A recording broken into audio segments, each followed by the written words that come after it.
तो गाइस कैसा लगता है जब हम इन कॉइन्स को अलग अलग चाटते हैं। बट डोंट वरी, आज आपका भाई लेके आ चुका है कॉइन मशीन।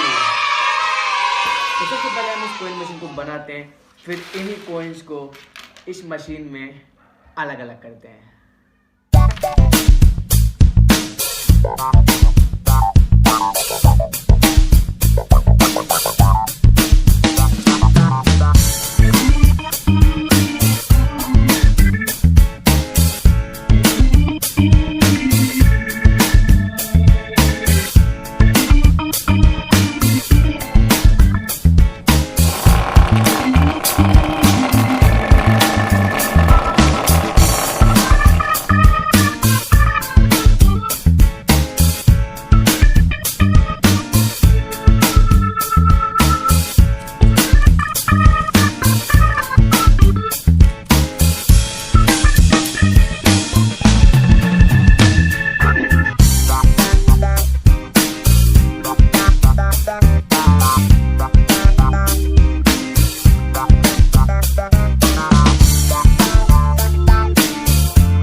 गाइस कैसे लगी आपको हमारी ये कॉइन मशीन। तो गाइस ये बिल्कुल इजी टू मेक है और आप इसको घर पे भी बना सकते हैं।